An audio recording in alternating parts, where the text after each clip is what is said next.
Nós estamos mais uma vez reunidos para o trabalho do estudo mediúnico, continuando do capítulo 9 da parte 2 do livro dos médiuns, Lugares Assombrados. Aí nós estamos finalizando. Daí dá para enxergar, ou Não, Paula? não, mas eu vou ouvir. Não, chega mais para você poder...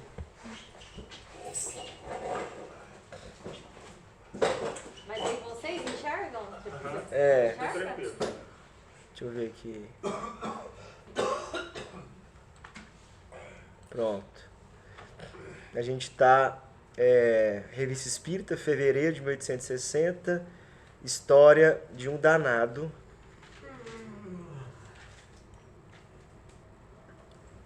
Item número 100. A história que nós estamos estudando, só para o Leonardo poder se situar, é sobre um rapaz que no ano de 1600, alguma coisa, né? 1608. Ele ficou com ciúme da sua esposa, com o irmão dele. Aí ele mata o irmão dele. Depois de 2 anos, mata a esposa. E a gente vendo a história espiritual dele, ele veio de um planeta primitivo. Que a gente sabe que existe a evolução de planetas. Então tem planeta primitivo, planeta de provas e expiação, planeta de regeneração, planeta feliz e planeta divino, ou celeste. Então, de ciclos e ciclos, de tempos em tempos, o planeta vai mudando de fase. E aí, quem acompanha a fase, fica no planeta. Quem não acompanha, vai para um planeta inferior. Então, esse rapaz, ele teve a oportunidade de sair de um planeta primitivo e de ter uma encarnação num planeta de prova e expiação, um pouquinho melhor. E é interessante que ele pratica o mesmo crime no planeta primitivo e no planeta de prova e expiação. Só que no planeta primitivo, todo mundo é violento, todo mundo tem problemas, né, de violência, a evolução é lá embaixo, né?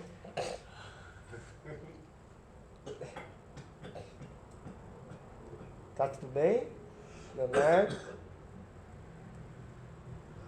E no planeta de prova e expiação que ele vai, ele acaba que comete os mesmos crimes, só que ele tem uma boa educação, ele acaba tendo muito auxílio, mas mesmo assim ele sucumbe a esse desejo doentio. Então ele tem mais culpa nesse planeta agora de prova e expiação, que na Terra, né, que na época era prova e expiação também, do que no outro. No outro, por que ele teve mais culpa aqui? Porque aqui ele teve mais oportunidade. Então, ele passa 200 anos preso à casa que ele matou o irmão dele, preso e revivendo aquele crime que ele cometeu. Num processo de resgate daquele mal que ele cometeu. E aí ele começa a se arrepender, ele começa a melhorar, porque a gente viu que o arrependimento é a primeira fase para o espírito poder melhorar, mudar, transformar e trilhar o caminho do bem. Então ele tem esse processo, e aí eles começam, a equipe do Kardec começa a evocar, a chamar esse espírito, e começa a orar por ele também, e aí eles começam a ver essa melhora desse espírito, que ele, depois de 200 anos, ele começa a se arrepender, e aí ele começa a ter essa melhora, com esse auxílio todo. Então, esqueci alguma coisa da história? É basicamente isso, né? É isso mesmo. Beleza, então, começa para nós, Andressa, lembra? Item 100. O ciúme de Charles tinha fundamento? Resposta. Então, é o ciúme dele com a esposa do irmão, né? E no caso, eles evocaram a esposa. E estão perguntando para ela sobre o marido dela, né? Isso. Sim. mas não o autorizava a cometer semelhante crime, porque neste mundo todos somos pecadores. Ó, que interessante. É agora que vem a parte mais interessante. Até então a gente achava que não havia nada que pudesse ocasionar esse ciúme. Não da parte do irmão dele. Porque na parte dela tinha fundamento. Ela sentia alguma coisa pelo irmão. Vocês perceberam a resposta? Ela falou assim, sim. Quer dizer, claro, ele poderia sentir ciúmes, mas isso não quer dizer que ele tinha que cometer um crime e matar ela por causa disso. Né? Conversar, resolver, tentar chegar num consenso. 101. Há quanto tempo estáveis casada por ocasião da morte de Pierre? Resposta: há 3 anos. Beleza. Há 3 anos que ela estava casada, né? Depois da morte do irmão, depois que o Charles matou o Pierre. Né? E o interessante é que ela fala o seguinte: nesse mundo todos somos pecadores. O que é esse pecado que ela fala? O Evangelho já nos ensina, né? É o mal proceder, seja por pensamentos ou ações. Então, existe o pecado por pensamento, né? O pecado que é o quê? Não é aquele negócio assim, eu cometi um pecado, vou ser punido. Não é nesse sentido pecado, não. Pecado é no sentido de um mal proceder. Então, ou é um pensamento ruim ou uma atitude ruim. Igual o escândalo. Um escândalo é qualquer atitude ruim, né? Então, todos nós temos... O que ela quis dizer? Neste mundo, todos somos pecadores. Todos nós temos imperfeições, né? Podeis precisar a data de vossa morte? Sim, 3 de maio de 1610. Como é que ela sabia tão exatamente a data da morte? Porque o espírito, quando ele está ainda recém-desencarnado, com débito, umbral, confusão, ele está na confusão. Ele não se lembra, muitas vezes não se lembra nem do nome, né? Nem do que aconteceu com ele. Mas quando o espírito já está equilibrando, já está numa situação melhor, num ambiente melhor, ele passa, porque a gente tem que lembrar que o espírito ele tem percepções e capacidades muito maiores que o encarnado, né? Então ele passa a se lembrar com exatidão de tudo, todos os acontecimentos, a memória se expande e começa a lembrar das encarnações passadas também. Eu acho também que a exatidão, nesse caso, tem muito a ver com o tipo de estudo que está sendo desenvolvido a partir dos questionamentos, né? Tem um auxílio também, para ela poder lembrar a data certinha. O Livro dos Espíritos fala o seguinte, que está tudo registrado na nossa memória espiritual. A partir do momento que é útil lembrar, a gente lembra com exatidão aquilo que precisa. E outro ponto, igual a gente está falando, por exemplo, na desobsessão a gente conversa com espíritos que estão em situação de dificuldade. Eles vão lembrar pouca coisa, não adianta nem ficar perguntando. Nesse caso, só perguntou porque o espírito da mulher já estava numa situação muito melhor, ela já estava em condição de auxiliar o estudo. Então tem toda essa diferença. Né? E é o método, né, que estava acontecendo. Tinha um método por trás. A espiritualidade estava exatamente com todas as ferramentas prontas, né? Auxiliando, né? Porque precisava ser codificados os ensinamentos, né? Os fundamentos, né? Só mais essa, né? Que pensaram da morte de Pierre? Que pensaram da morte de Pierre? Sociedade. É os dois, né? Sociedade. O que se pensou geral? Fizeram crer em assassinos que queriam roubar. Porque a gente não estava estudando que perante a lei humana não tinha acontecido nada, né? Então, igual o Leandro lembrou também, nessa época, é uma época que era um caos muito grande, Idade Média. Então, era fácil você manipular e às vezes fazer passar batido, você conseguir fazer pensar outra coisa. Então eles conseguiram, como é que fala a palavra? Conseguiram abafar, né? Aquele crime, né? Ah, não, foi só tentativa de... Porque imagina, se hoje ainda existe, né, que a gente já vê melhorando, naquela época, assassino, roubo... Então ela tinha, em vida, ela tinha consciência que o cunhado, né? O cunhado tinha matado o marido dela. Não, foi o marido dela que matou o cunhado. Ah, é? E então ela tinha consciência. Não, tinha. Parece que sim. Né? Ela continuou com ele e tal, e às vezes ficou com medo, né, e aquela situação, mas... A casa devia ser muito turbulenta, assim, eles deviam brigar muito. Porque provavelmente ela não queria também largar, porque além daquela época não era comum haver separação, né, a mulher poder... provavelmente ela se sentia culpada, né? Pensa, eu gostava do irmão dele, e aí o meu marido matou meu cunhado por minha culpa, entendeu? 1610, se a mulher saísse de casa, ou ela ia pra vida ou ela ia morrer. Não tinha escolha. A situação era muito difícil mesmo.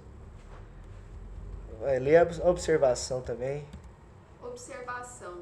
Seja qual for a autenticidade desses relatos, que parecem difíceis de controlar, há um fato notável.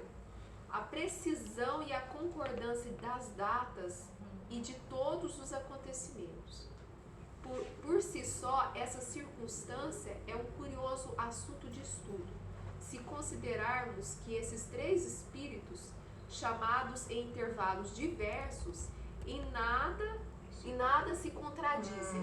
O que pareceria confirmar suas palavras é que o principal culpado no caso, evocado por outro médium, deu respostas idênticas. Então, pelo que ele falou ali, certeza, foi evocações em períodos diferentes, né? E pelo que ele está falando ali, foram 3 médiums diferentes. E as respostas batiam. Então, aí é o que a gente lembra, faz a gente lembrar do contexto principal quando a gente está estudando, principalmente quando a gente começa a ler, por isso que é importante ler também o Evangelho, segundo o Espiritismo, começa a ler desde o início. A concordância universal do ensinamento dos Espíritos, que é o seguinte: o ensinamento, para ser verdadeiro, porque a verdade ela não é algo que é característica de uma só pessoa. Uma só pessoa não tem acesso à verdade só, não é exclusividade de uma pessoa. A verdade ela vem por vários canais ao mesmo tempo. Então, primeira coisa, o ensinamento ser elevado e com uma lógica. Segundo ponto, vem de vários médiuns diferentes, de vários locais, de vários tempos diferentes, né, de circunstâncias diferentes, de vários países diferentes. Quando vem assim, de vários médiuns diferentes, a mesma estrutura, a mesma mensagem, a mesma lição, aí você tem um ensinamento verdadeiro. É assim que o Kardec fazia para ele codificar. Então aqui é um exemplo clássico de concordância universal do ensinamento. Foram 3 médiuns diferentes, 3 lugares diferentes, 3 sessões diferentes, com as informações corretas que conectavam e batiam, né? Para mostrar que era a realidade. Então o caso já está bem mais fechado, né?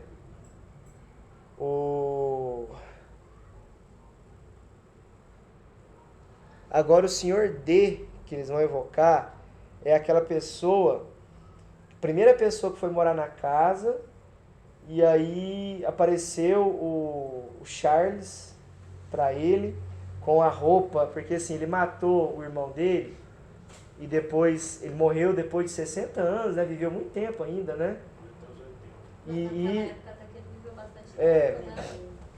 E além disso ele não... E interessante é que ele não resgatou esse débito em momento nenhum encarnado. Né? Não aconteceu nada com ele. De compensações, de débito, resgate, nada em vida. Em compensação, depois que ele desencarnou, ele ficou 200 anos na expiação desse crime. Então, nem em vida ele não expiou o crime. Além do crime não ter sido detectado, ele não expiou em vida. Mas a justiça divina é perfeita. Claro que a misericórdia está acima. Então, qualquer atitude no bem, ela vai sobrepor o mal, vai atenuar o mal. Mas qualquer ação que a gente faz tem a reação correspondente. A justiça divina, ela é perfeita. E aí vem os contrapontos da misericórdia, os merecimentos. Então é perfeito mesmo. Então, ele não teve nada encarnado, desencarnou, ele 200 anos espiando. Então, a vestimenta dele era de um açougueiro, cheio de sangue, com uma faca na mão. Quando o senhor D, que foi o primeiro a morar na casa, viu esse espírito desse jeito, ele levou um susto, teve um ataque de coração e morreu dessa forma. E aí, depois que o filho desse senhor D foi morar lá, ele levou um tapa na cara desse mesmo espírito.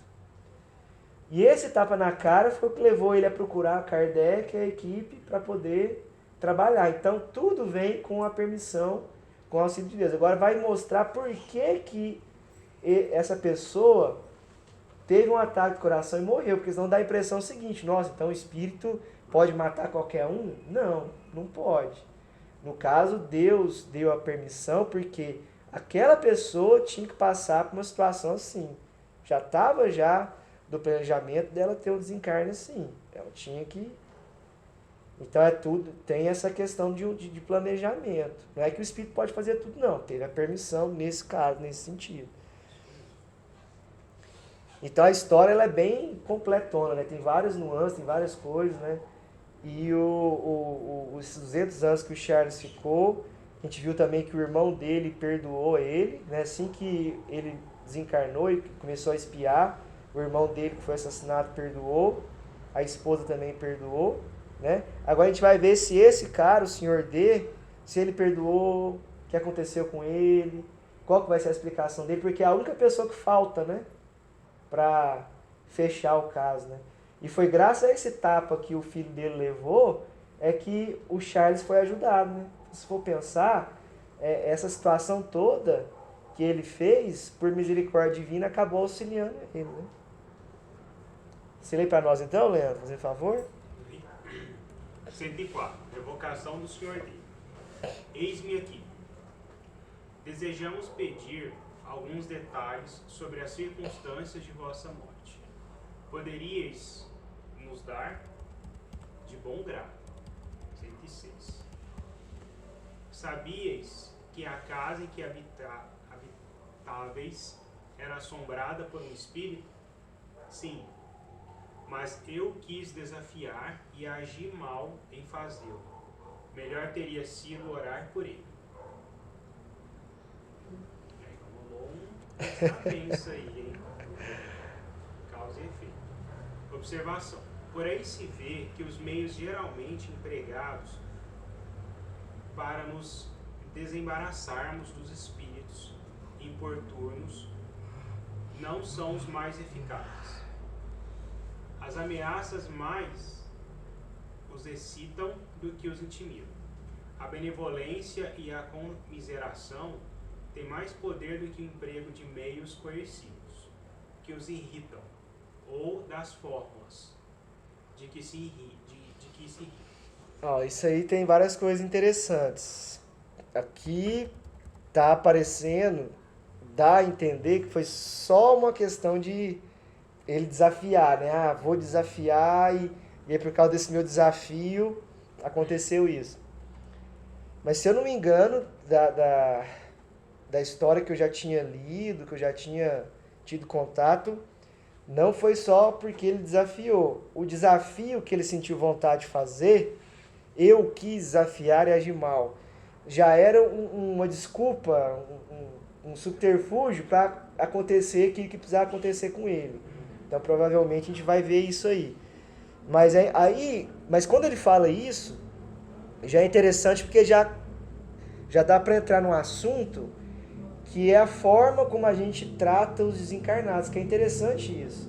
Que inclusive o tema que a Igreja Católica usa, que é como é que chama, gente? Exorcismo. Por que o exorcismo não funciona? Porque são duas coisas. Primeiro, que no exorcismo se utiliza ameaças. Então a gente já viu que as ameaças aí que eles vão querer fazer o que eles estão fazendo. Então aumenta ainda, né, a excitação, né? Segundo, que utiliza fórmulas exteriores e rituais, né, dogmas, que eles vão achar graça, eles vão rir. Então, agora, duas coisas que o Kardec fala, que a gente já estudou no Livro dos Médiuns, que são extremamente eficazes. Quando o espírito é brincalhão, você ri junto com ele. Porque aí, é igual a pessoa que está fazendo bullying. Você começa a rir, você começa a entrar na brincadeira, o bullying não tem mais graça. Então é a mesma coisa, você começa a rir junto com ele, fala, que legal, aquele espírito já não vai se sentir mais excitado para poder continuar aquela brincadeira, vai acabar. É o primeiro ponto que o Kardec já falava no Livro dos Médiuns, quando se quer encerrar algum tipo de brincadeira nesse sentido dos espíritos, né? Agora, quando é uma reunião séria e se quer ajudar o espírito, se quer consolar e tem aquele intuito de esclarecer e de ser uma reunião de estudos e tudo mais, aí o caminho que se deve seguir não é o caminho das fórmulas, de fazer 3 Pai Nossos, jogar água benta, não sei o que, tal, e nem de ameaçar, porque vai atrapalhar o andamento daquele esclarecimento. Então a melhor forma é a oração, o André Luiz, no Livro Desobsessão, fala que a gente tem que tratar como se fosse um familiar nosso. Pensa que é um irmão, um pai, uma mãe, um filho, que a gente vai saber a melhor forma de falar com aquele espírito. Então tem que ser com calma, equilibrando energia com amor, mas ser uma coisa de coração, que está ali abraçando, que está ali amparando aquele espírito, como irmão, né? Então ele fala aqui benevolência e comiseração. Meios coercitivos os irritam, e as fórmulas eles vão achar graça. Alguém quer fazer algum comentário sobre esse assunto, sobre essa parte?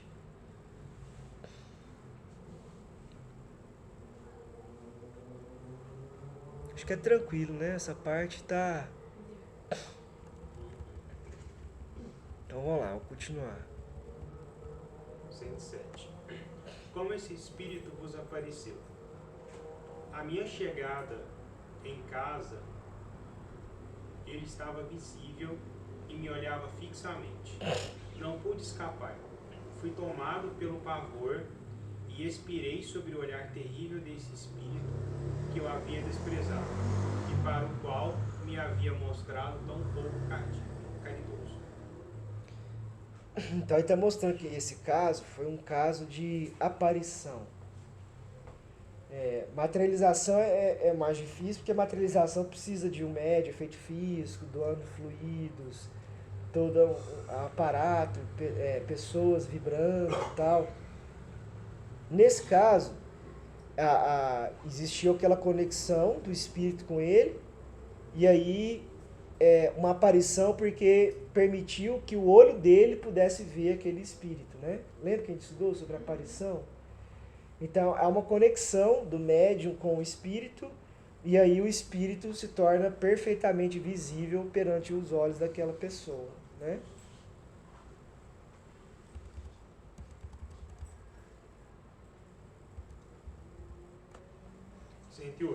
Não poderias pedir por socorro? Impossível. Minha hora havia chegado e é assim que eu devia morrer. E aí? Então, ele já tinha Eu não lembro se vai explicar por que ele tinha esse resgate, essa prova a passar, mas é algo que ele tinha que passar e essa vontade dele enfrentar, ou dele já fazia parte já do processo Não, mas dele. e se ele sabia que já tinha ali a presença dele ali, alguma coisa antes aconteceu para ele saber que já tinha presença, não? Ele já foi adentrando a casa e já viu? Ele provavelmente alguma coisa aconteceu. Ele sabia que a antes. casa era assombrada, né? Ia estar mexendo com a casa. Tipo, É. brincando, insultando. Porque, ó, Tipo uma criança Naquela aqui. época tinha muito isso, né? A casa é mal assombrada. Certeza. se eu não me engano, no começo ele tinha comprado a casa. Né? Ele tinha comprado a casa e avisaram que a casa era mal assombrada, alguma coisa assim, mas mesmo assim ele comprou. Entendi. Ele já estava, de certo, com esse foco. E aí, de certo, ele queria, como ele comprou a casa, ele achava que às vezes se ele enfrentasse o espírito, ele ia dominar e o espírito ia embora e aí ele ia ficar com a casa, né? Porque às vezes a pessoa pensa assim, né? As pessoas têm medo, as pessoas fogem, não vou fazer isso não, eu vou encarar lá e vou enfrentar esse espírito, né? Só que enfrentar o espírito vai fazer com que ele sinta mais vontade de fazer o que ele está fazendo. Então, só que ele não sabia disso. Então, como ele comprou a casa, já tinha aquela vontade de ir lá na casa, ver, já fazia parte do caminho dele. Tanto é que o filho ficou com a casa e depois o filho foi lá. Né? Aí o filho leva o tapa na cara e ele busca alguém para ajudar a resolver. Então, na época, provavelmente, naquela região, o Kardec já era famoso e ele foi buscar alguém sério poder ajudar a resolver aquele caso. É interessante essa história, né? Faz a gente ver outros aspectos, né, Então, vamos continuar lá. 109. Que aparência tinha ele? Tinha um furioso disposto a me devorar. 110. Sofrestes ao morrer horrivelmente. Morrestes subitamente? Não, 2 horas depois. Ele já tinha que passar por isso. Vamos ver se ele vai explicar por que ele tinha que passar dessa forma, né? Que reflexões fazias, sentindo que morrerias? Não pude refletir. Fui tomado de um terror inexprimível. A aparição ficou visível até o fim? Sim. Não deixou um só instante o meu pobre espírito. Quando o vosso espírito se desprendeu, percebestes a causa de vossa morte? Não. Tudo estava acabado. Só mais tarde compreendi. 15. Podeis indicar a data de vossa morte? Sim. 9 de agosto de 1853. A data precisa ainda não pôde ser verificada, mas é exata aproximadamente. Quando ele fala assim, mas é exata aproximadamente, ele quer dizer o seguinte: é exata no período em que ocorre. Porque, vamos pensar aqui, 1608 é quando ele mata o irmão dele, não é? Então, 1808, 200 anos. 1808, 200 anos. Mais 50 seria 58. Então, menos 5, 45. Então, 245 anos. Depois, foi o filho dele que foi. Não sei ainda quanto tempo depois, né? Então, ele ficou mais de 245 anos naquela situação, o Charles, né? Esse espírito, por que a data não pode ser verificada? Porque é o seguinte, de novo a gente fala do capítulo 1 da Gênesis, que é importante a gente estudar, que fala sobre a revelação no espírito. Que não é dado tudo de mão beijada. Os espíritos fornecem revelações daquilo que não tem como a gente descobrir por nossa conta. As bases, né, os fundamentos. Mas existe o restante que aí os espíritos deixam que o homem possa estudar, refletir, compreender e achar por conta própria. Eles não dão tudo de mão beijada. Entendeu? Porque tem que ter o mérito do homem buscar os ensinamentos e buscar as respostas. Então, por isso que eles eles permitem que o homem busque as informações, pesquise os documentos, as coisas, para que ele também possa encontrar as informações. Não deixa tudo, não é tudo por conta dos espíritos, né? Então, a revelação espírita tem a parte espiritual e tem a parte do esforço dos homens, né?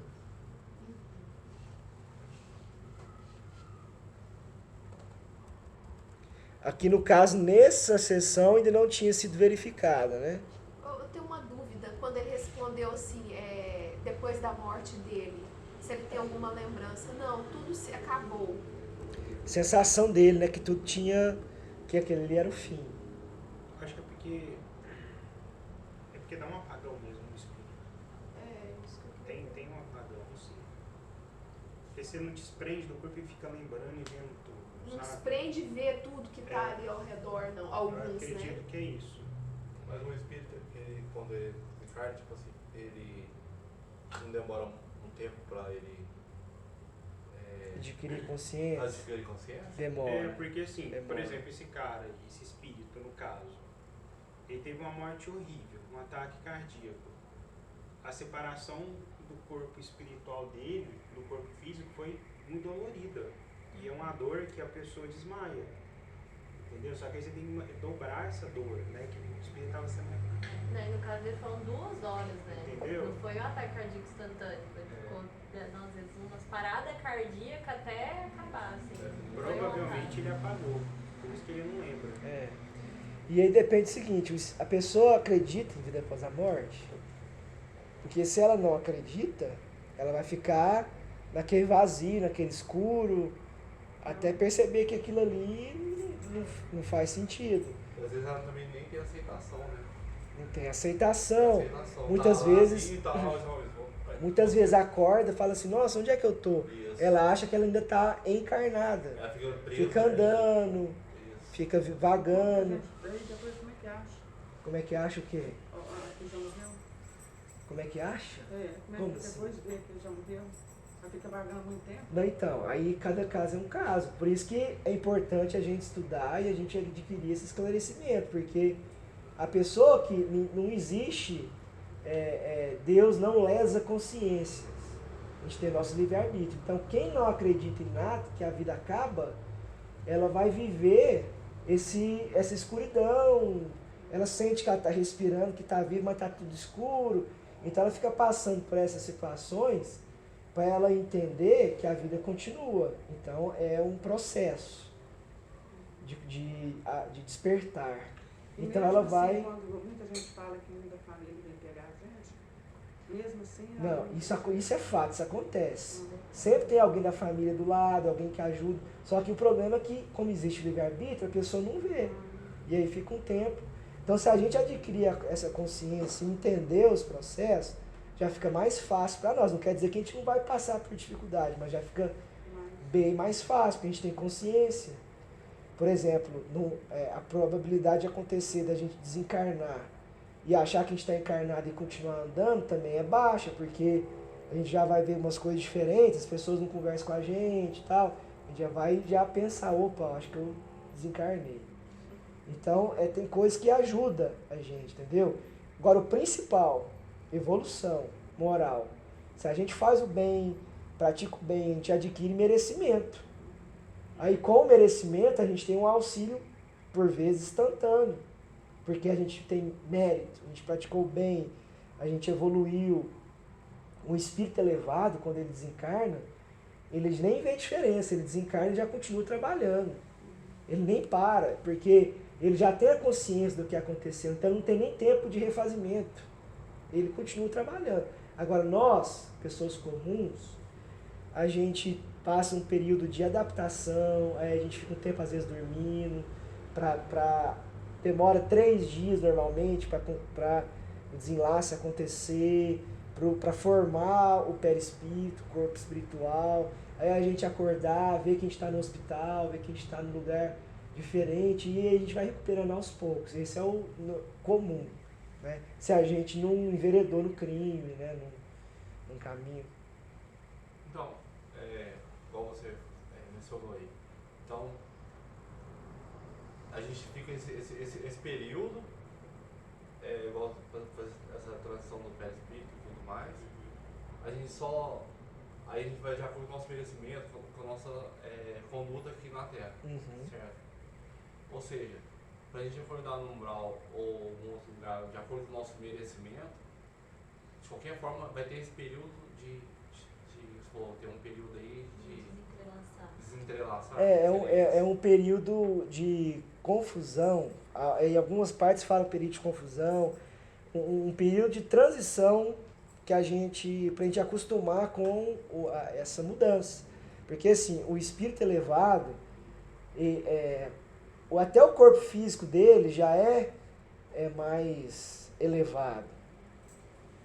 Então, quando ele desencarna, ele já está acostumado a desdobrar, já está acostumado aos fenômenos, ele está acostumado com todas essas situações. Então ele já desencarna e ele tem já a equipe que ajuda, então ele já é bem suave. Ele nem vê essa diferença, assim, é bem tranquilo. Agora, como a gente ainda está em estágio ainda, vamos dizer assim, esse espírito já está lá na faculdade.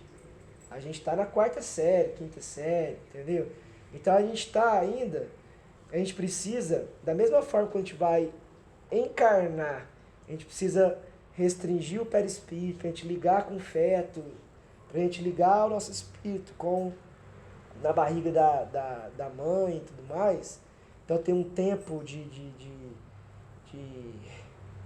de confusão, que a gente vai perdendo a memória e um tempo de adaptação. Eles falam até mesmo que a encarnação é mais difícil do que a desencarnação.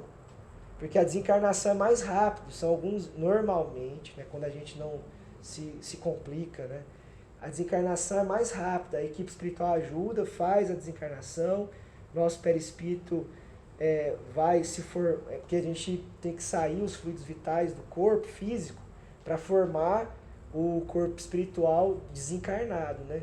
Então tem um tempo para essa formação e normalmente a gente fica dormindo para que essa transformação ocorra. Então é um estado, se não é de confusão, é de como se a gente estivesse dormindo, né? Para poder passar por essa etapa. A gente acorda às vezes sonolento, confuso, e aí lentamente a gente vai compreendendo a nossa situação. Agora, quando a pessoa às vezes passou por algum problema, alguma dificuldade, ou entrou num caminho mais difícil, esse processo pode demorar um pouquinho mais, aí depende, aí cada caso é um caso, né? Aí vai... Quantas horas que você falou que demora o desenlace do Normalmente 72 horas. E quanto enterra antes? Não, o processo de enterrar não tem... Só se o espírito estiver apegado ao corpo, né? Se o espírito estiver apegado ao corpo, aí ele pode ficar vendo os vermes corroerem o corpo, pode ficar do lado do corpo, vendo enterrar o corpo, aí tem todos esses problemas, porque aí vem o apego, né? Mas normalmente a pessoa fica aquele tempo do lado ali do corpo, até vendo quem está em volta, participando do velório, do enterro, e aí normalmente já coincide com o tempo do desenlace, entendeu? Então, aí depende do caso. Se o espírito tiver um merecimento, aí ele vai receber esse desenlace de uma forma mais suave. Mas se ele tiver ainda resgate, alguma coisa a cumprir, ele pode passar por algum tipo de dificuldade, algum tipo nos livros do Humberto Campos tem demais desses casos. Tem um caso de um cara que ficou vendo os médicos dissecando o corpo dele, porque ele tinha expiação, débito, né? Aí ele teve que ficar vendo os médicos dissecando o corpo dele. Aí ia para a câmara fria, ele ficava se sentindo gelado na câmara fria. Então tem essas circunstâncias. Por isso que é importante Não é por medo, não, colocando medo, não, mas se a gente faz o bem, a gente está tranquilo, a gente tem a consciência tranquila, né? Agora, se a gente envereda por situações difíceis, a gente mesmo se complica, não é castigo. A gente mesmo se complica. É uma negligência Então, nossa mesmo. negligência nossa. Ainda mais se a gente tem consciência. Por exemplo, cremação. É até bom a gente ter falado sobre isso. O Chico, uma vez, conversando, tem entrevista do Chico falando sobre cremação, e tem uma outra entrevista com o Geraldinho e o Chico falando. Que a cremação é louvável o espírita ter, ou a pessoa ter esse desprendimento de querer ser cremado, né? Esse desprendimento do corpo, mas ele não recomendava, porque a gente não sabe realmente o quanto que a gente é desprendido do corpo. A gente fala, eu sou desprendido, e aí se a gente crema sem, porque vamos supor que a gente ainda é apegado ao corpo, a gente vai sentir. A gente vai sentir. Não, mas se tiver encapado também vai sentir. Vai sentir também. Falta de ar, é que eu tenho medo. Pode sentir. Mas aí a questão é a seguinte, desapego. Desapego das coisas materiais, desapego das coisas, dos bens materiais, desapego. O corpo, isso aqui não é nosso, isso é um empréstimo. Então quando a gente é apegado ao corpo, aí a gente tem esse problema. Então, se a gente não tem apego ao nosso corpo, esse problema provavelmente não acontece. Aí por isso que na questão da cremação, na dúvida, fala o seguinte, gente, me enterra 72 horas depois. É isso que eu ia falar. Pronto. Na Só dúvida, esperar. espero. Depois de 71. Cremar dá pra guardar lá o corpo. Deixa 2 dias de velório, enterra. Não, mas eu não 70. quero nem velório. Hã? Eu não quero Não, mas nem então faz um Debaixo velório. da terra pode. Eu ia Só pra comentar cremar que tem que sobre esperar. a questão do velório também, né? Pode ser tanto um aspecto positivo quanto negativo. Vai Pode. depender muito das pessoas que estão ali, o sentimento Pode. e a intenção muito mais delas ali, dolorido. né? Se as pessoas estiverem fazendo piadinha, falando mal, aquilo ali é doloroso pro espírito. Se o velório as pessoas estiverem orando, lendo o evangelho, rezando para a equipe espiritual auxiliar no desenlace, o velório é excelente. Então, pede para poucos familiares participarem do velório e que façam uma oração, leiam o evangelho no velório, entendeu? Se for cremar, aí é o seguinte, primeira coisa, o Chico falava assim, aguarda pelo menos 72 horas, porque se crema antes, como o desenlace está acontecendo, a chance é muito alta do espírito sentir, porque o desenlace está ocorrendo ainda. Então ele sentir, queimar, sentir as dores.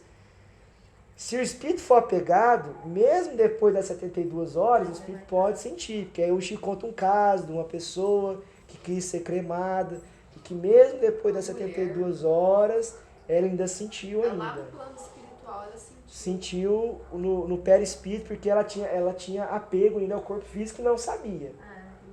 Isso Então- me fez, quando você estava comentando, me fez refletir muito quanto as nossas decisões, que é isso que a gente comentou, né?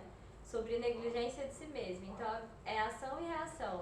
Muitas das vezes a gente faz, não tendo uma consciência presente, mas ali naquele fundo tem essa centelha divina que nos faz refletir de alguma maneira que às vezes a gente não pensa.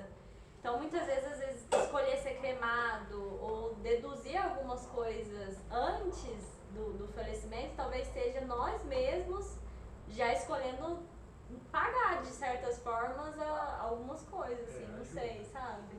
Às vezes a nossa própria inconsciência já toma algumas decisões. Pode ser. Quando a pessoa não tem consciência, né?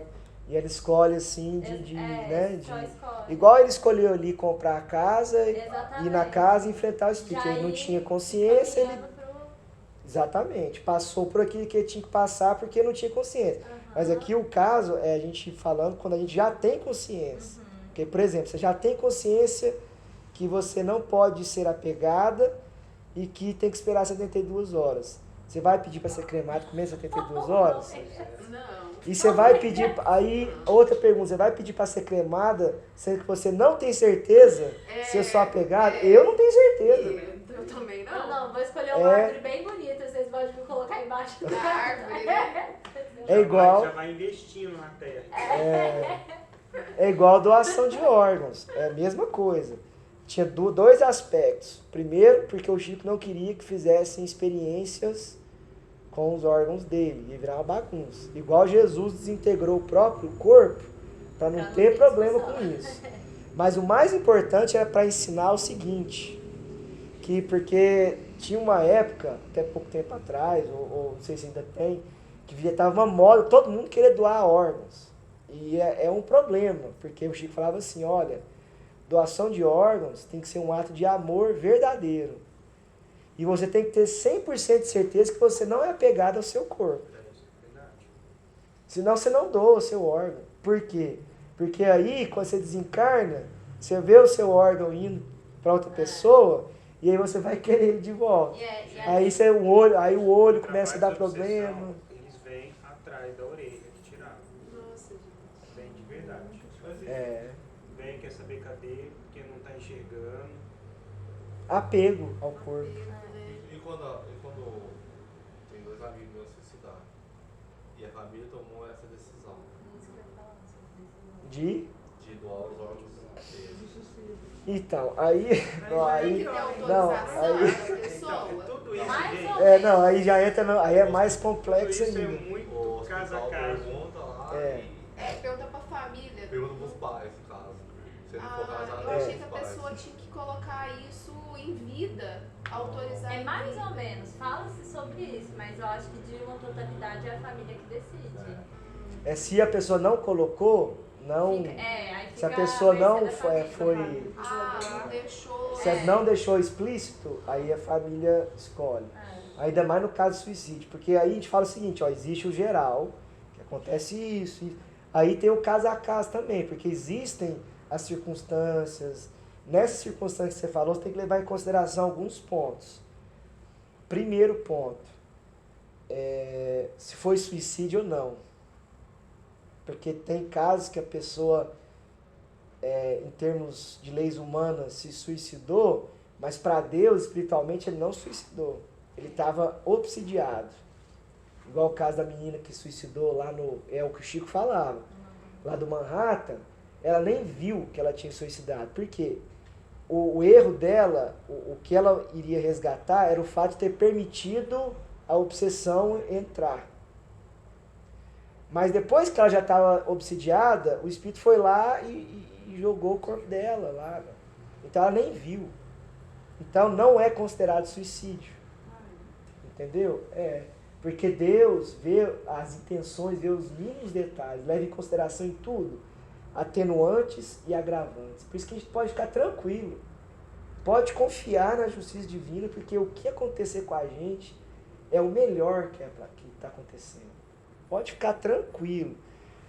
Aí, o primeiro ponto é esse. Então, será que foi suicídio? Pronto. Vamos supor que seja suicídio. A pessoa quis fugir de uma situação, a pessoa quis abreviar a vida dela, foi suicídio, beleza. Aí a doação de órgãos pode agir igual a Paula falou, de estar até ajudando na expiação, porque acaba ajudando uma outra pessoa e aí acaba auxiliando, ou pode, às vezes, ser uma expiação justamente para piorar, para aquela pessoa resgatar de forma mais intensa, porque além de passar por toda a situação do suicídio, ele vai ter que conviver com o órgão dele vendo o órgão dele sendo usado. Ou não vendo o órgão dele também. Nesse caso também de suicídio, ele já entrou num nível abissal tão grande que ele nem sente. Talvez não sinta, né? Ou seja, é um leque de possibilidades. Ele pode não sentir, pode sentir, aí depende muito das circunstâncias, daí tem que saber mais sobre, aí é uma análise que só os benfeitores encarnados podem fazer, porque eles têm acesso a mais informações. Em resposta entendeu? Curta, nesse caso ele nem vai sentir. Porque porque a dor do suicídio é tão forte, do rompimento ali, porque tem muito fluido vital, e nesse caso doou ou não doou, o espírito dele está num outro grau de sofrimento. Tá passando pelo aquilo que ele fez, pelo aquelas circunstâncias, o jeito que ele suicidou, de ficar revivendo. Ou ele pode ter algum tipo de merecimento e aí vem, ele passa um tempinho, aí vem algum familiar e consegue auxiliar ele, e aí ele vai resgatar de outra forma. Então tem muitas possibilidades de acontecer, né? Teríamos que evocá-lo. Eu fiquei bem reflexiva sobre isso, de questão de doar órgão. Eu sempre quis doar órgão. Tipo, Então. uma coisa que eu sempre pensei. E lá dentro de casa eu sou a única que falo isso. Quando eu falo, não, todo mundo começa a brigar comigo. Não, mas você não sei o que lá, não sei o que, gente, tipo... Então, mas aí... eu penso muito sobre mas isso. Mas é uma porque... coisa interna, você já trabalha isso. Não, é porque o que eu sempre questionei as pessoas da minha casa sobre isso e sempre brinquei, agora nem brincar mais. Se vocês morrerem antes eu vou doar, tipo, eu vou ter que escolher, sabe? Agora eu não vou fazer isso mais. Que já diz que quando a pessoa já não quer, não tem Se a pessoa não definiu, eu prefiro falar não. Porque quem quer já define, né? Quem quer já sempre, eu sempre falei disso. E aí o Chico dizia o seguinte, ele falava, era bem nesse sentido, olha, se você vai doar o órgão, então tenha certeza que você é desapegado ou trabalhe esse desapego. Eu penso muito na questão da caridade, porque é isso, meu corpo é emprestado pra mim. Então, tecnicamente, quando eu for embora, meu corpo tem que ficar aqui, já que ele já vai ficar mesmo, que ele sirva de bom proveito pra alguma outra coisa. Mas sua consciência tá certinha, é isso aí. Vou manter esse pensamento.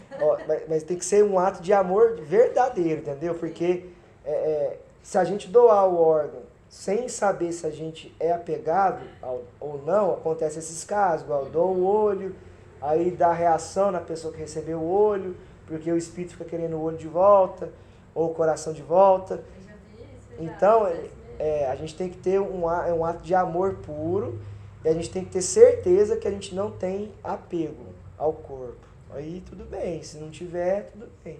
É porque era uma coisa assim discriminada. As pessoas, não, vou doar. Sabe aquele negócio de ser pródigo? Eu tenho dinheiro, eu vou jogar dinheiro. Eu gasto sem nem pensar. Mesma coisa o corpo. A gente não pode ser também pródigo com o nosso corpo. Chegar assim, não, queima, joga fora, doa os órgãos. Naquela atitude pródiga, assim, de faz o que quiser. É como se fosse um desprezo do nosso corpo. Então, tem que ser uma atitude de amor, pensando nas pessoas que vai ajudar. E naquele sentimento assim,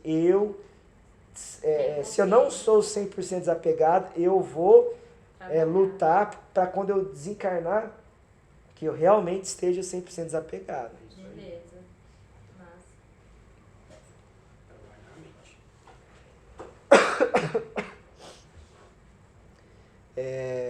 Então vamos ver o caso do senhor D.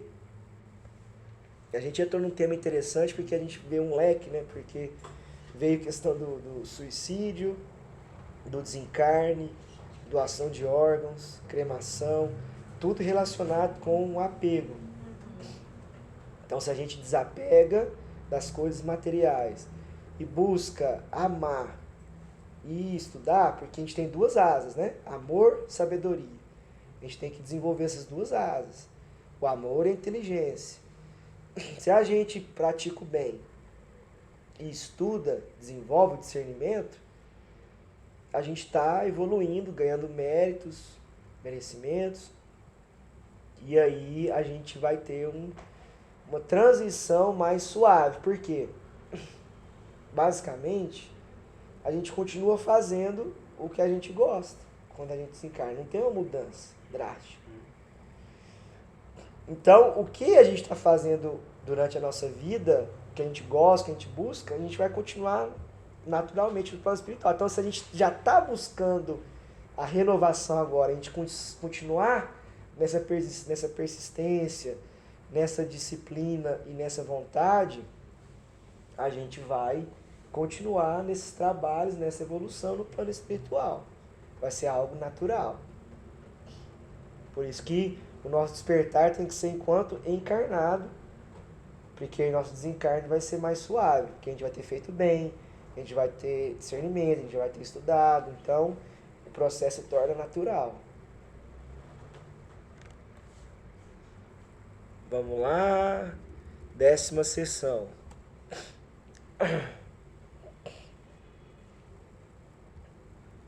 Você vai ler, Paulo, para nós?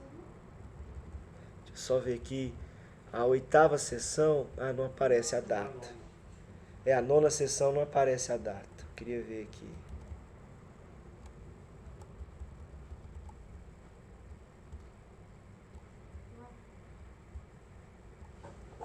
Aqui.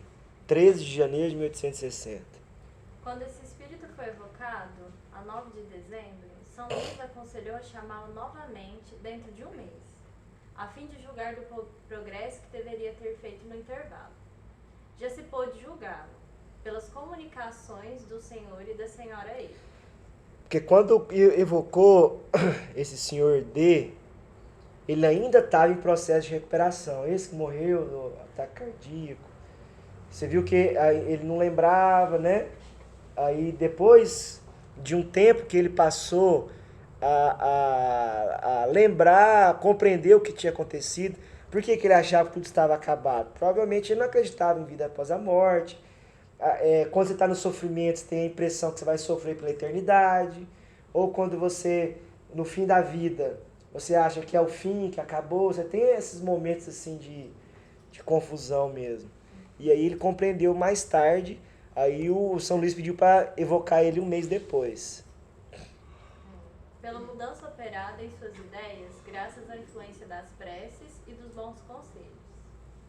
Decorrido pouco mais de um mês depois de sua primeira evocação, foi ele novamente chamado à sociedade, em 13 de janeiro.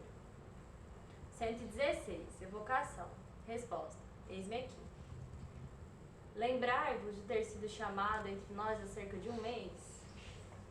Como esqueceria? Por que então pudestes escrever? Não pudeste. Por que então não pudestes escrever? Resposta. Eu não queria. Por que não querias? Resposta. Ignorância e embrutecimento. Vossas ideias mudaram desde então? Resposta. Muito. Vários dentre vós foram complacentes e oraram por mim. Confirmais todas as informações que foram dadas por vós e por vossas vítimas? Resposta. Se não as confirmasse, seria dizer que não as havia dado, e fui eu mesmo que as dei. Entrevedes o fim de vossas penas? Peraí. Esse aqui é o Charles. Eles estão falando com o que matou mesmo. O senhor D era só para saber a circunstância. Confirmar, né?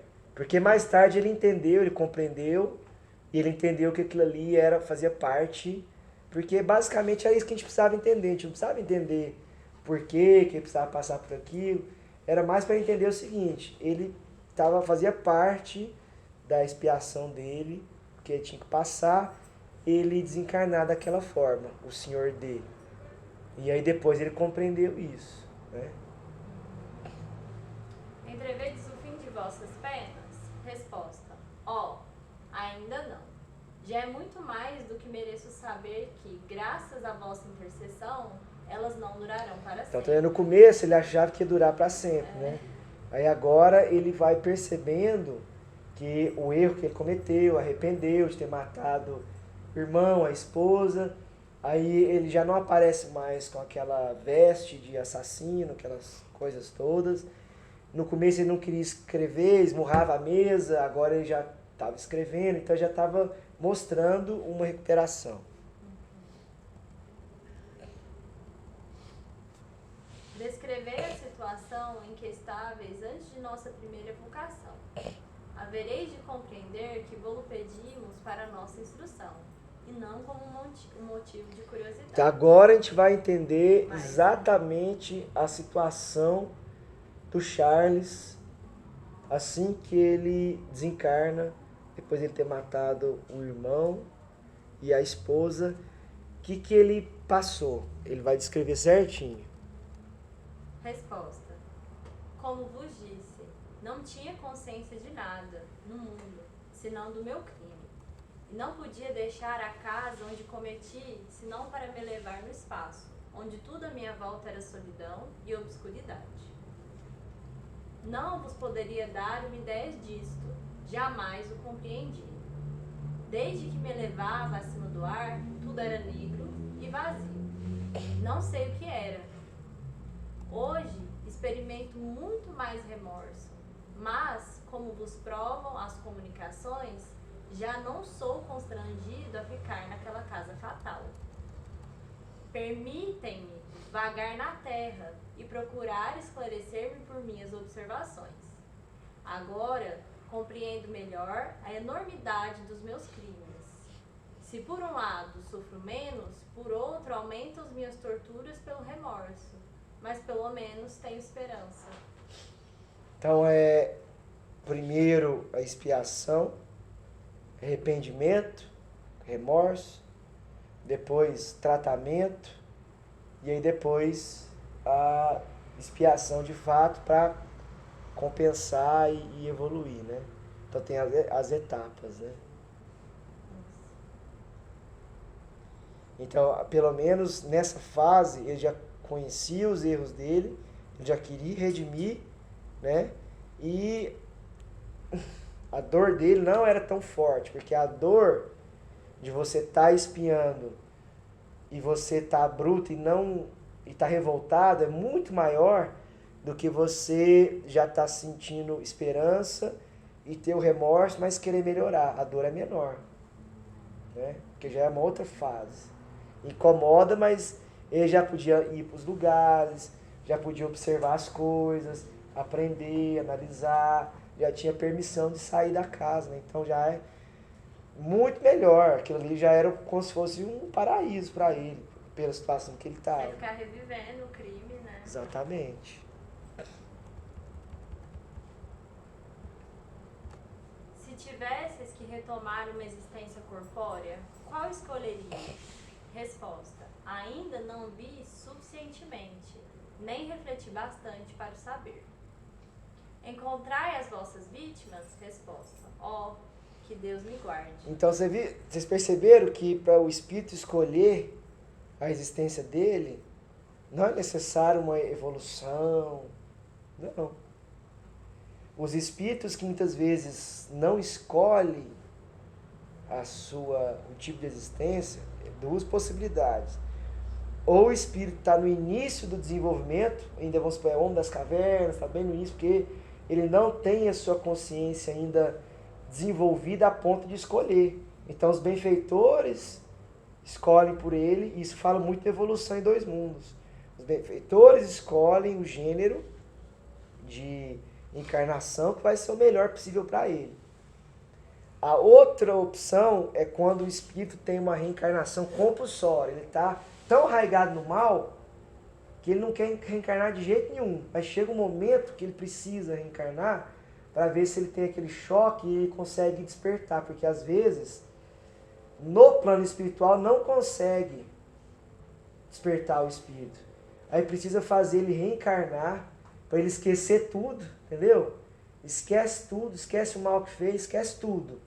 Para ele ter uma chance de fazer alguma coisa diferente. Uma chance, porque os próprios espíritos que estão com ele, naquela falange, perdem um pouco onde ele está, desconecta dele.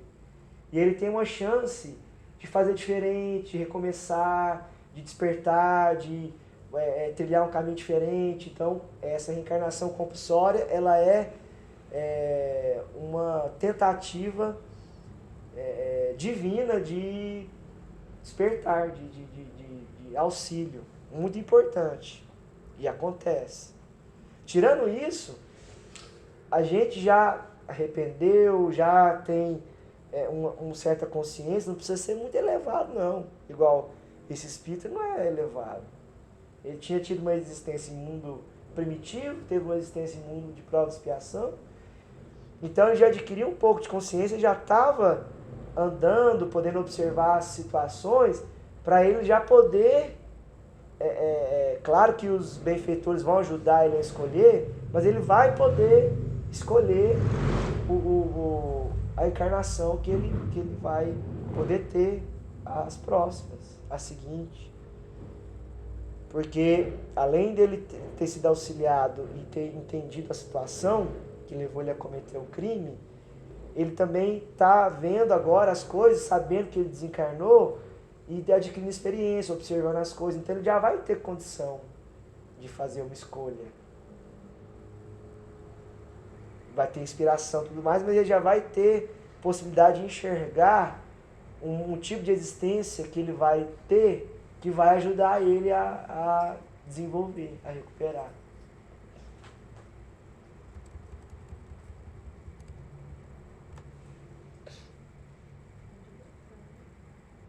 Observação. Sempre foi dito que a visão das vítimas é um dos tormentos dos culpados. Este ainda não as viu, porque estava no isolamento e nas trevas. Era um castigo. Mas ele teme essa visão, e talvez aí esteja o complemento do seu suplício. Então, ele não encontrou, mas ainda ele vai encontrar, porque faz parte da fase, ou das fases da recuperação dele. Ele ter o encontro com a vítima, até para ele vai ver a reação dele, se ele vai pedir perdão, se ele vai conseguir desvencilhar, né, dessas... É importante ele ter esse encontro, né? Se alguém quiser fazer um comentário, fica à vontade. Deixa eu ver se está terminando. Só pra gente... Ah, não, tá finalzinho. Então vamos lá. Durante vosso longo isolamento e, pode-se dizer, vosso cativeiro, sentistes remorsos? Resposta: nem um pouco. E é por isso que sofri tanto. Foi somente quando comecei a experimentá-los que, malgrado meu, foram provocadas as circunstâncias que levaram à minha evocação, a qual devo o começo da minha liberdade. Obrigado, pois a vós que tivestes piedade de mim e me esclarecestes. Então ele ficou 245 anos, ou um pouquinho mais, sem remorso. Endurecido. Quando ele teve uma faísca, né, teve uma centelha de remorso, porque ficar vendo sem parar o crime que cometeu, aí aquilo ali já abriu uma fresta, né, uma janelinha, uma oportunidade para ele poder ser evocado. Então foi exatamente quando ele começou a sentir um arrependimento que coincidiu, entre aspas, do filho ir lá, acontecer aquelas coisas e o Kardec ir lá e aí conseguir evocar ele. Porque se ele não tivesse arrependido, não teria como. O espírito não está arrependido, como é que você vai conseguir evocar e não tem jeito. Então... Aí, no caso, essas faíscas, esse piquinho... A centelha. Ele é observado pela espiritualidade que está ali acompanhando ele, que quer ajudar tem uma ele. organização, né? Aí os familiares ou os espíritos amigos que estão ali, porque não existe o vazio, né? Tudo é observado, tudo é visto, nenhuma alma está sozinha, então tudo é trabalhado. Deus é onipresente, então tudo está sendo analisado, pontuado. Então viu que ele tinha tido deu uma brecha, e aí essa brecha a espiritualidade já organizou, provavelmente os espíritos mais superiores já sabiam quando que ia ser essa brecha, e já fez coincidir exatamente com o Kardec, com a equipe, para poder encaixar certinho, né? Observação, para finalizar. Esta vocação não Aí, é ó. obra do acaso. Como devia ser útil a esse infeliz, Aí, ó, sua pergunta. os espíritos que velavam por ele, vendo que começava a compreender a enormidade de seus crimes, julgaram, chegado o momento, de lhe prestar um socorro eficaz, e então o trouxeram às circunstâncias propícias. Aí, ó. É um fato que vimos se produzir muitas vezes.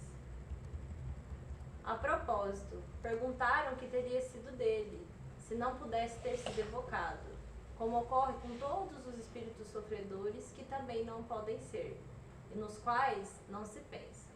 A isto foi respondido que os caminhos de Deus para a salvação de suas criaturas são inumeráveis. A evocação pode ser um meio de os assistir, mas por certo não é o único. Deus não deixa ninguém no esquecimento. Aliás, as preces coletivas também devem exercer sua influência sobre os espíritos acessíveis ao arrependimento. E aí finalizamos o caso. Então, finalmente. Então, aquela questão da prece, ela nunca é perdida. Ela tem o seu fundamento, se não funciona na hora, uma certa hora funciona. A evocação, quando o espírito não está arrependido, não funciona, mas aí ele fala, existem outros meios. Hoje, a desobsessão é um meio, mas também é um dos, existem outros meios. Um familiar, então existem formas, se não fosse por ela, porque a evocação, nesse caso, olha a riqueza dessa lição, olha quantos detalhes, olha quantas terças-feiras a gente fez, quantos estudos propiciaram, quantos temas propiciaram. Então, é um assunto riquíssimo. Então, ele dá margem para vários temas diferentes. Então, pelas suas possibilidades de estudo, era importante ter. Mas se não tivesse tido essa evocação, então a espiritualidade viu, além da brecha para conseguir auxiliar aquela pessoa com aquele arrependimento naquele momento, também tinha o sentido da importância desse estudo. Mas se não fosse evocado, se não tivesse dado certo, por causa do espírito em si, ia ter outra forma dele ter sido auxiliado. E se não tivesse dado certo de evocar esse espírito, eles iriam conseguir uma outra situação semelhante para trazer esse mesmo peso, essa mesma lição. Mas como eles precisavam dessa circunstância que era importante, o aprendizado dessa circunstância, eles organizaram para funcionar. Sem agredir consciência, sem ferir o livre-arbítrio, então, tudo perfeito. Sem ir contra nenhuma lei, né?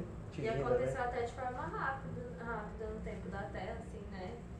A evocação dele, a forma como... porque tem pessoas que ficam milênios, né? Foi muito rápido, acho. E esse estudo sobre o espírito de pessoas vivas é o quê? Eu ia falar isso, sabe que apareceu o link, não falei certeza que a gente vai abrir e vai começar. Ai. Ah, tá, não, mas esse aqui a gente já fez. De Castelnadari, era de um que a gente já fez. Doutor Vignal, deixa eu ver. Ixi, agora... estudo de pessoas vivas... porque apareceu o Charles do Pomo ali, não foi? Charles é ele, né?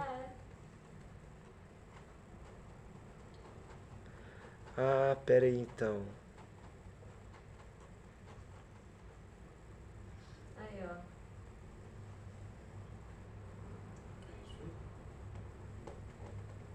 ó. Tem a continuação, ó.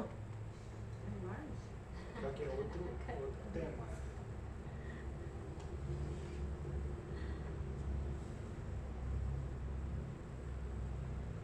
Manda do grupo.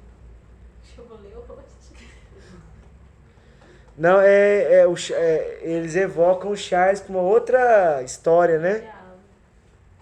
Interessante. Vou colocar lá no grupo. Vocês querem... Vou colocar aqui vou finalizar aqui, parar aqui, que a gente já... Fecha aí o áudio.